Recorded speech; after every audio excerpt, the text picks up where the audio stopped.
The following is a presentation of the Belly Up Sports Media Network. The 1420 Sports Bar Podcast, for beer sports, talking a whole lot more on a Thursday night. And this is the end of November. November's all done. Mariah Carey starts tomorrow, full board, 2023. Yeah, here it is.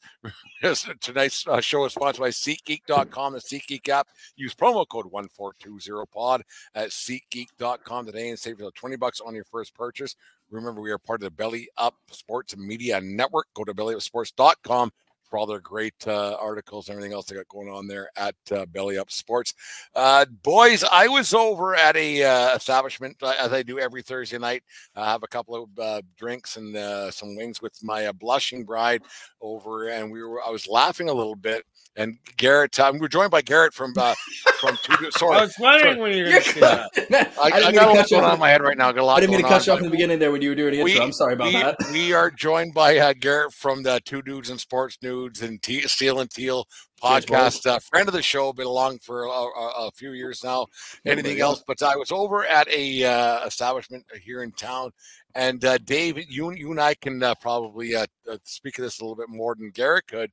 But at one point tonight, it was 5:30, 6 o'clock, and Deanne and I'm 49, Deanne's 40. I shouldn't say how old she is, but I was the youngest guy in that place at that point, and I couldn't believe it. Garrett, have you ever been into a place? You're a lot younger than me and Dave are. Have you ever been into a place where you're like, what the fuck am I doing in here? Yes, I'm too young to be in this establishment. Not too young. I've definitely been too old before, and it's happened to me twice. So I work in the liquor industry, and I won't say for what company, just because I don't. Their opinions may or may not line up with mine, so I don't want to get anybody in trouble or nothing. Just to be safe here. But I work in the liquor industry. So one of the first jobs I had, I lived in Missouri, and I am not a big country music guy, and I was in a country music dance hall doing an event, and I heard the music stop. There was like a DJ doing these giant screens came down. The music video for Cotton Eye Joe came on. I watched 300 people line dance on the floor at one point. And I looked at the bartender. I'm like, this isn't my crowd. He's like, what do you mean? I'm like, nothing wrong with it. I didn't know that was the next step to this. I didn't know what she did. I could Cotton Eye Joe was about 1993, I think it was, when it came out here in Western Canada. I was like, oh man. And I never participated. Dave, when's the last time you were in an establishment and went, I'm the youngest person in here? You're older. Oh, I get it all the time, right? You know, I was a youthful 25. Like when you and I were like in our heyday in the club. But that's 25 years ago, Dave. Oh, you're right. But I was the oldest guy of our crowd. By tour, you know, and being a couple 3 years here and there, yeah, but being 5 years older than you, right? And we hung out like we were the same age, and then trust me, I get it all the time. And here's the thing: when I was in my teens, I was always the youngest guy there. I was the youngest guy in high school. I was the youngest guy on the soccer team in university. Like I had fake ID. Just so I can hang out with my team in first year of university. And Garrett, that's your name, right? Garrett? Yes. Garrett? There was a situation a few weeks back. I heard it, and I DM'd him. Dave didn't know someone's name, and we won't say who they didn't know. I forgot. I heard it, and Jim and I recorded later that after that episode went out, and he goes, "Did you hear them forget your name?" I'm like, "Who?" And I went back and listened to it, and the second I heard it, I immediately DM'd him. I was like, "Motherfucker, you don't remember my name?" How long did I apologize? Dude, you're good. I'm messing with you. I'm messing with you. I'm messing with you. I was howling in my car with laughter, and I'm sure I looked like a lunatic at the stoplight. At all respect, I know your name. Oh, no, I know. I'm messing with you. Like anyone that listens to any episode, I forget names all the time, and it just happened to be yours that day. You're totally fine. I apologize. You're all good. Don't worry about it. Now that we squashed the beef, I can go, boys. Thank you. I thought I would address it early as opposed to later on when I actually do forget you. Right, God, like he really doesn't know my name. I was laughing with it the whole time. It was making me, but also like as someone who like I go by faces. I've always gone by faces. I am not a name guy at all, and I work in sales, so 90% of my job is knowing people's names, and I can't name them, so I won't. But there are people I've known for a very long time. Hey, big guy. There's people I've known for years that I don't remember their name, and I'm far too long to ask. There's also a good friend of mine. Yeah. There's also a good friend of me a good friend of mine who to this day, and I've known him for 7 years, he calls me Brian. Not even close. But again, it's been too long for me to correct him. So I'm just like, I guess I'm Brian right now. Whatever. That's funny. Because at what point, you just said 7 years. At what point, Dave, do you ever just say, I don't know your name? Or do you just go, I don't fucking care? Well, at this age now too, I just it's different. It's social situations and business situations. It's funny because in business situations, I remember the names. I do remember the names. I have a shortcut for you. In social situations, I got my wife with me. There you go. Bring someone who doesn't know them and go, hey, this is so-and-so. Introduce yourself. 100%. Here's so-and-so. Yeah, here's so. Who's this guy? Who's this guy? Yeah. Yeah, go introduce yourself. Why? I don't remember his name. Help me out here.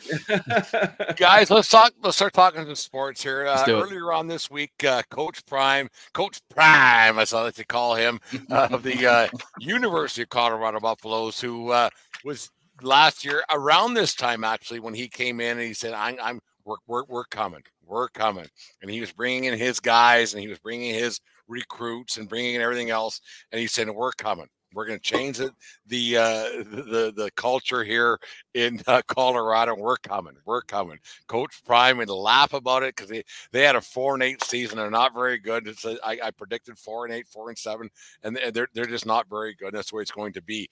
And then earlier on this week, Coach Prime, he basically said a couple of recruits, a 3-star and a 4-star, both said, yeah, you know what? We're good. We're not going to go to Colorado because your team's not good, and so I don't want to play there. And Coach Prime was basically, because it's Thursday, we besmirch on Thursday. Coach Prime basically said, you know what, these kids, they have no commitment. They don't know what's going on. And he said, they once you commit, you should stay somewhere. That goes against 100% about what Coach Prime was doing this time last year. Garrett, what's your thoughts on that? So in Coach Prime's defense, they did do 4 times better than they did last year, which was, I think they either won 1 game or they won no games.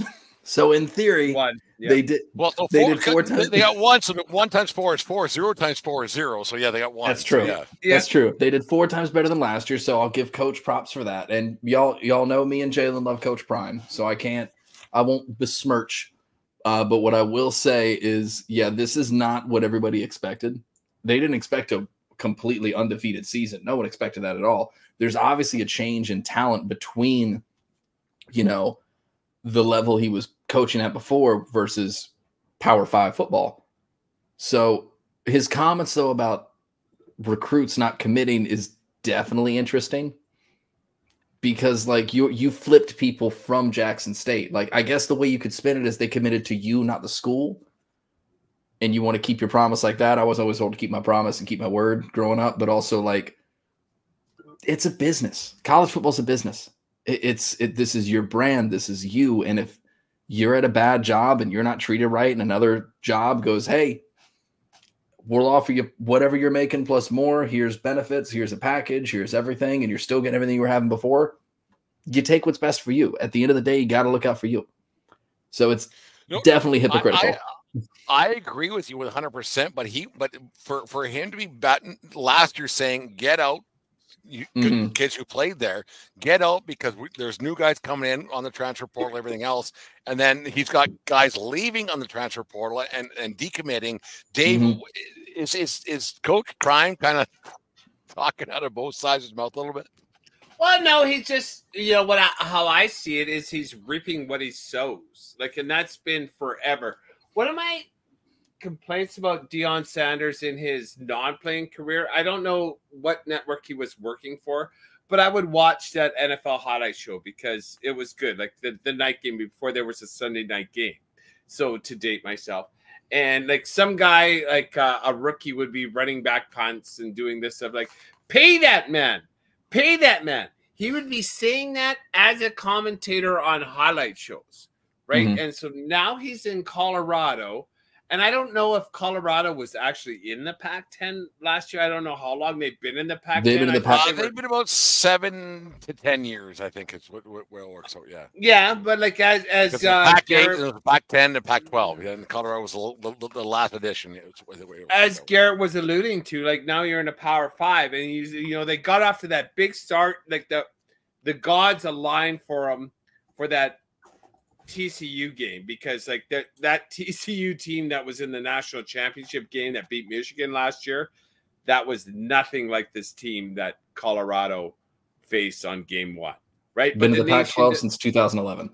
Yeah, 90%, yeah. 90% of the nation doesn't know shit all about TCU and how far the drop-off was. All they know is that TCU was in the national championship game last year. That's a good point. And then you beat them game 1. That's huge. And of course that's going to draw eyeballs. And then Nebraska, which has been dog shirt for ever since 20 years. 20 years. Since Tom Osborne was there. The thing, I'm glad but you it's brought a that name up. program. Nebraska's a name program who was very successful 20 years ago. Yeah, right. Like so now it got the old farts involved. Like holy cow, like this might be a real thing. And then you got the social media. Matthew McConaughey wants tickets for the USC game, right? And they put up. Well, they lost, but so they got huge buzz at the beginning, and we all understand why and how that happened. And Coach Prime was like, "We just need more dogs," and they were like, "I want to play for Prime. I want to play for Prime." And then now it's just like. Jesus. Well, it's also like I would want to play for Prime too. If I'm a defensive back, why would I not want to learn from one of the best to ever do it? Like I get that. I get why guys like Travis Hunter, I think it's Cormani McLean, who was one of the recruits from a couple of years ago who decommitted from Florida and then went to go play for Prime in Colorado. Like I get wanting to learn from one of the best to ever do it. But also some of the best to ever do it don't always mean they're good coaches. And this isn't a shot at Prime. This is just a generalized statement. Larry Bird is one of the greatest basketball players to ever play the game. He was an awful coach. Wayne Gretzky. Awful coach. Awful coach. Because go ahead, sorry. And Larry Bird said "fuck you" to Bobby Knight, the best one of the Hall of Fame coach, right? Rest in peace, Bobby Knight. He became an Indiana State Seminole because he's like, "Fuck you, Bobby Knight. I ain't putting up with your shit." And he transcended the Hall of Fame coach by being a transcendent power. Like, and I don't know if that's between the ears now then, because I think that might be more between the ears than actual physical talent on the court or on the field. It's something the Hick from French Lick was he was one of the baddest dudes on the court. He was one of the biggest trash talkers. And one of the biggest things about trash talk is talk as much as you want, as long as you're backing it up. Dude literally told a guy at the jump, or before the jump ball, he goes, "I'm going to play this whole game left-handed, and there's not a damn thing you can do about it." And he dropped like 30 points. And he's right-handed. And it's like, there's not a single thing you do about it. He's like, I'm bored. I'm going to shoot left-handed the whole game. And just dominated still. But back to Colorado, sorry. Like I'm the one that was no, you're good. Is Colorado going to the Big Ten with those other schools, or where are they going next year? Does that have something to do with the recruits? No, I think they're actually going to end up in the Big 12. I think they're going to thing next year. Like it's a limbo land for all that. Those teams, it's limbo land between a diminished Big 12 too. Then right? because Texas is going to the and Oklahoma are gone. They're going to the Big 12. Colorado's going to the Big 12. So it's one of those things, and my only problem with and I could care less. I mean, Coach Prime, Colorado's gonna be Colorado. They're never gonna win anything. And let's not sugarcoat this. Let's not sugarcoat this for 1 second. Colorado was never going to win a fucking thing. Not this year, no. Not this year. Or next year, or the year after, or the year after that. Never. Rebuilds at a minimum take 3 years. The last time that they were anything remotely close to being relevant was back in 1990 or 91. And with Cordell Stewart. With Cordell the Stewart. Slash. They They haven't done a thing since. So Colorado was never going to be at any point relevant in the college football scheme of things. They weren't. Let's not even pretend that they were. Like, they weren't. Coach Prime, in my opinion, he got himself a situation to have his kid, and you guys can fucking bark at me all you want. He got himself a situation where his kid got paid with NIL money, because there's TV commercials on every night with his kid playing football right now, his kid's cell phones or whatever it might be. Coach Prime took that job in Colorado to get himself and his kid more money somewhere else. Does Coach Prime give a shit about Colorado? Not a fucking chance. And for Coach Prime to say that for kids to be leaving and kids to be decommitting is bad, that's the most hypocritical statement of the year of 2023. Garrett, what's your thoughts on that? It's very hypocritical, and you're right. I mean, I was pulling up the numbers for Colorado. They have 2 double-digit wins in the last 20 years. Or two double-digit win seasons in the last 20 years. They haven't been relevant in a long time. Prime brought that to them. Yeah, they're on the rebuild. They're on the up and up. You bring in a big name. Is 4-8 relevant, or is 4-8 because Coach Prime? 4-8's better than what? 1-11. My thing is, rebuilds take time. There's a reason why, excluding Frank Reich, apparently, why all coaches have roughly 3 years to rebuild and show signs of progress, because that's how long it takes to take out, the trash from the previous program. We knew this wasn't going to be a one-year plan, but that's a different point. You asked if this is one of the most hypocritical statements, and absolutely. This is incredibly hypocritical for you to talk about. You committed to the school, but now I'm here, so if you don't want to fight, then leave. And then people committing to him and then now leaving because they don't want to fight. Like, you literally just made fun of people for that. Like, you didn't make fun of people. You took a shot at people earlier for doing the exact same thing. So, like, it is very hypocritical for him to, have his guys and be proud of his guys and, talk about taking guys from other teams. Then other teams take his guys, and now it's a problem. Dave, thoughts? Yeah, of course. It's hypocritical, black and white. Yes, there's no doubt about it. What I think the problem here now with Coach Prime is this is the first time he's actually wearing a little bit of egg on his face in his entire career, since he's been at Florida State, since he's played for the Niners and the Cowboys and won those rings and was all pro and a Hall of Famer, and well deserved so. One of the best players, most exciting players I've ever witnessed playing NFL football. But now, and then in his career, he gets to talk his shit about pay this guy. This is how you do it. And then he did it Jacksonville State. Where was he coaching last year, Garrett? Jackson State. He brought them, but that's not with the big boys. And now this is his first time coaching with the big boys. Mm-hmm. And this ain't that fucking easy. And no. he realized that this year. This is the first time it's like people are saying no to Prime. Mm. And I think that's his problem a little bit. And he's for the first time, he's a little bit butthurt. I can't do whatever I want. He's like, Colorado is Colorado. Like, what coach could you ever imagine? Like, every once in a while, like Texas Christian last year got to the thing. And that was an anomaly. It doesn't happen. Boise State, like that's probably the program fucking 20 years ago nowadays. Boise State. No, I get it, but like how these. I think it's 20 years ago. How great that game was 20 years ago now. Yeah, against Oklahoma. That was the old Statue of Liberty, right? When they brought that one out. Yeah. When do no name franchise? I call them franchises. No name programs. Franchises. They might as well actually make a big name for themselves in college football. It's not never, but like those are the only two I can really think of. Like it's never. It's never. And then like you can't do this, Prime. There's 15 teams, and Garrett, you're more in the know about this than we are up here in Canada with the college football. Like it's never. There's 10 teams that are relevant every year. Mm-hmm. One sneaks in here and there, worms its way in, and then that's it. Like We like right now we sit here on the 30th day of November 2023. If we sat here next year 2024 on the exact same day, you could probably pick the final. It's 12 next year, but you could probably pick 8 teams right now that are going to be there, and Colorado's not going to be one of them. It's not. Do we want to do our best? Do we want to do our best Long Island prognosticator thing here and pick the next 8 teams that are going to be in it next year? Exactly. Like it's going to be Georgia, Bama, Michigan. College football, yeah. And these guys. And I just thought about this. College football is such a fucking joke. I love watching it.